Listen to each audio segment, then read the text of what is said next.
Okay, we are here with Michel Reilhac. Thank you very much. The first question. You presented Vian, your VR movie, at the Sundance Film Festival in the section called New Frontier. And so, what was the experience? VR, Sundance, your movie? Sundance is a very prestigious festival. It was founded years ago as a film festival, and this year New Frontier celebrated its 10th anniversary. So that means it's been 10 years that Sundance has been experimenting, exploring new ways of telling stories in a more interactive way. Last year, in 2015, they started showing the first VR films, the first VR pieces at New Frontier, which was a huge success that introduced the whole notion of VR to the film world. And this year they decided to dedicate the whole New Frontier section to virtual reality. There were 30 films and about 12 installations. And the experience was extremely interesting because by being at Sundance, you have the advantage of the prestige that is attached to being there, which is always very good, very nice, because people's perception on your film is improved because they consider it a sign of quality. And at the same time, the festival is a very small festival in a very small town. It's a very there's just one street, Main Street. There's a couple cinemas and a couple buildings where you can see things, but everyone is there. All the head executives of Google, Amazon, Apple and Facebook come to Sundance to see new stuff. So it was very impressive for the 5 days that I was there to be able to meet these people and to show them the work. So it was a very positive experience in the sense of connecting with the world of Silicon Valley and all these big companies that are now getting involved in producing content. So it's a very special place in the sense that it's small and yet huge in terms of networking and impact. And about Vian, could you tell us something about the production process? Vian was really an independent production. I produced it entirely myself. It was a decision that I made that I wanted to try an experiment on filming intimacy and seeing what happens when you, as the viewer, you are acknowledged by the performers by having them look at you all the time. During the shoot, I wanted them to look at the cameras all the time. And what was interesting is that they didn't really know how to do this because it was filmed with 14 different cameras. So they kept saying, but which camera should I look at? You know, there are 14 cameras, and they were a bit lost. So we experimented with that, and I wanted to see in the final result how it would feel for the viewer to be taken into account by the performers. And the second thing I wanted to experiment with it was visual effects, where I wanted to twist the perception of space by shifting the top becoming the bottom, by having the whole space turn in 1 minute, and what would happen if I duplicated all the bodies of the performers all over around us, see if it was too much or if it was okay. So it was really an experiment, and it was 4 weeks altogether between the shooting, which was just 1 day, and about 4 weeks post-production. So it was a very pleasant surprise that at the end, the result of this experiment became a film that was that is now going to the different festivals. After Sundance, it was in Berlin, and it's going to be in the Cannes Film Festival in May before others. And what are your next projects about VR?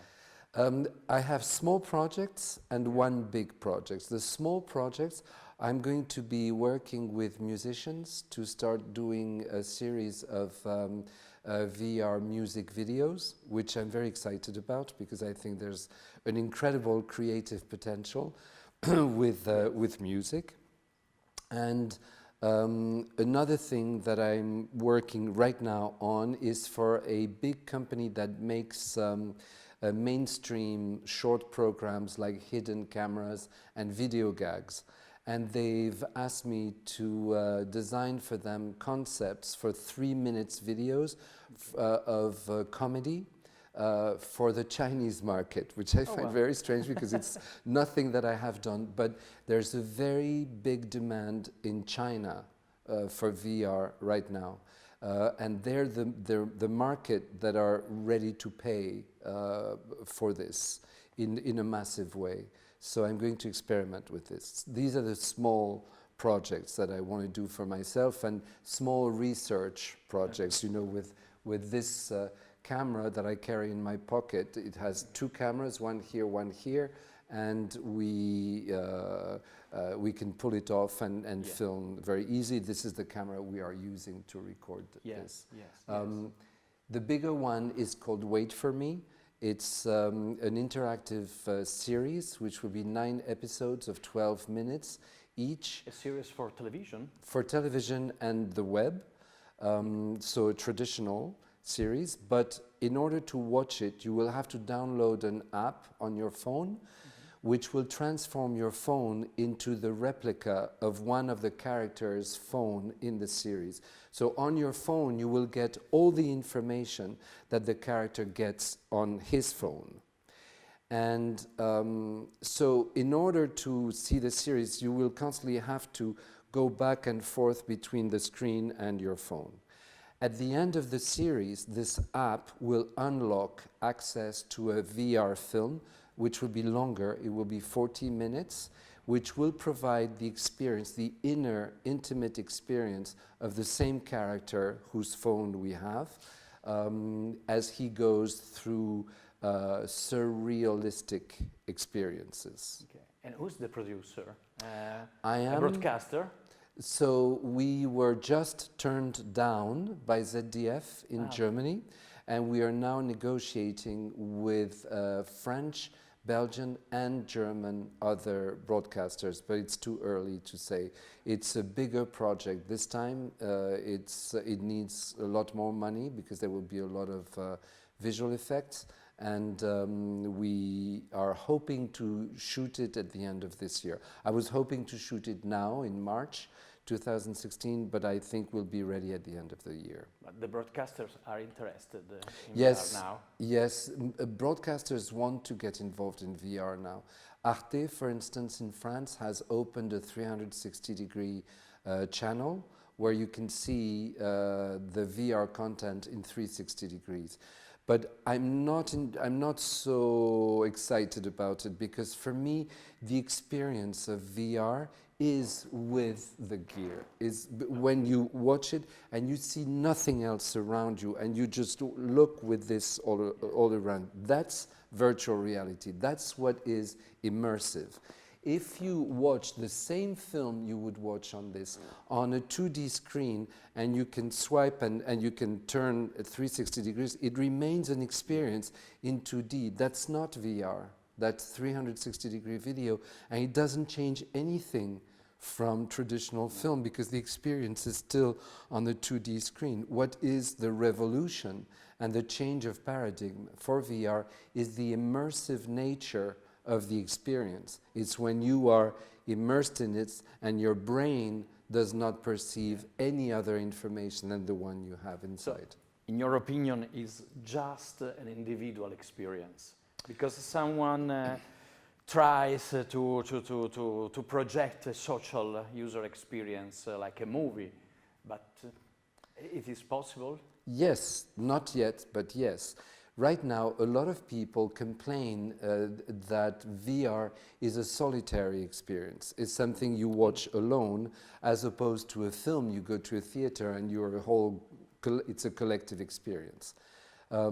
But to me, the VR experience is closer to reading a book, No one complains that reading a book is a solitary experience. Yeah. The pleasure of reading is because it's solitary.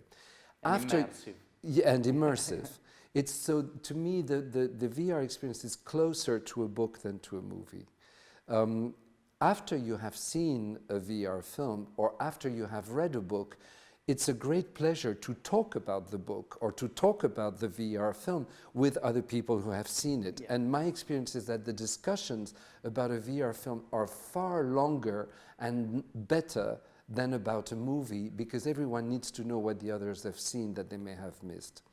The collective experience in VR will happen through the social networks. That is the reason why Facebook has bought Oculus Rift. It's because they believe that this will be the next phase of social networking. And the first tests are already available on Facebook, where you can be 5 people together in a virtual room. You can talk, discuss, and you can watch content together. In the next years, we will see an acceleration of this, and everything we do on social networks, everything we do on Skype, we will do in VR. So you can be in Torino, I can be in Berlin, and we can be together the same way we are with Skype, except we will be like we are now, or on a beach in Hawaii if we want. Zuckerberg in Barcelona talked about VR like a social platform. That's so what it is. Space for discussions, etc. So it's very interesting. That's what it is. It's also scary. It's because also scary. There's this awful picture that was taken of him walking, smiling, and there's 100 of people with very sunny and smiley, and everyone.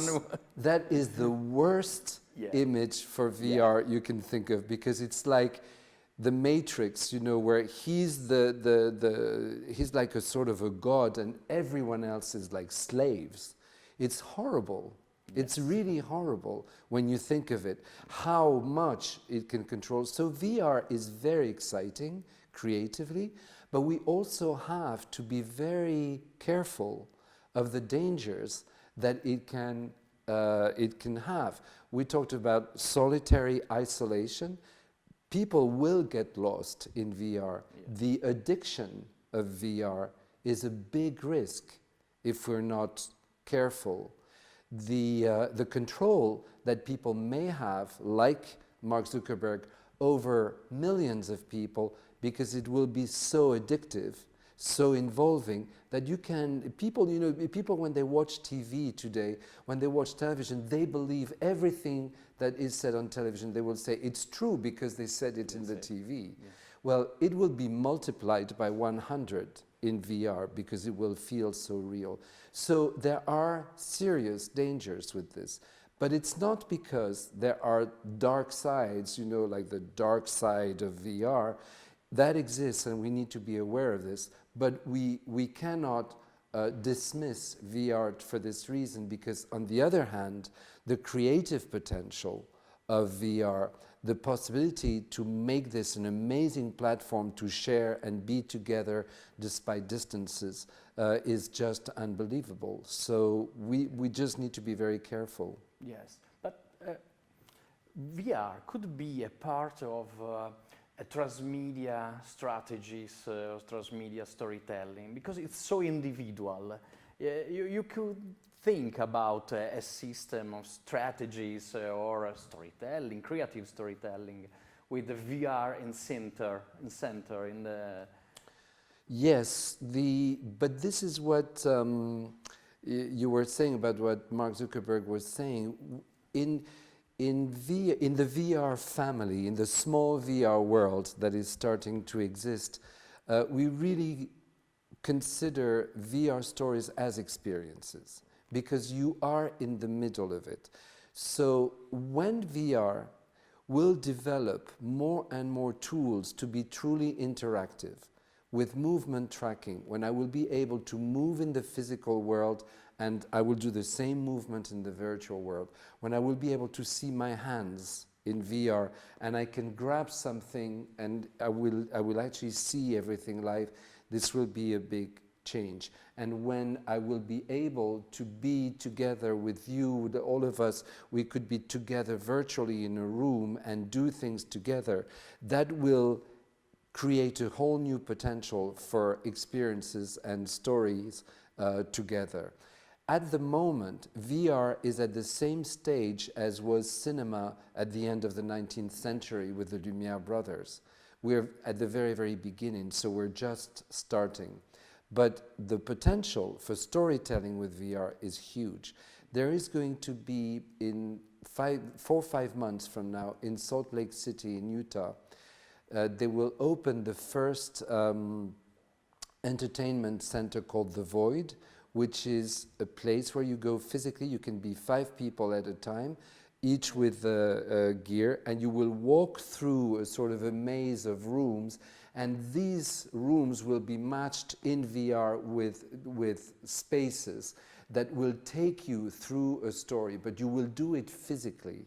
You will feel, when it rains, you will feel rain falling. When you are going through a corridor with spider webs, you will push, there will be like threads falling from the ceiling, and you will push them and you will feel like you're going through the spider webs. So the potential for experiencing stories is, we have not even begun to imagine it.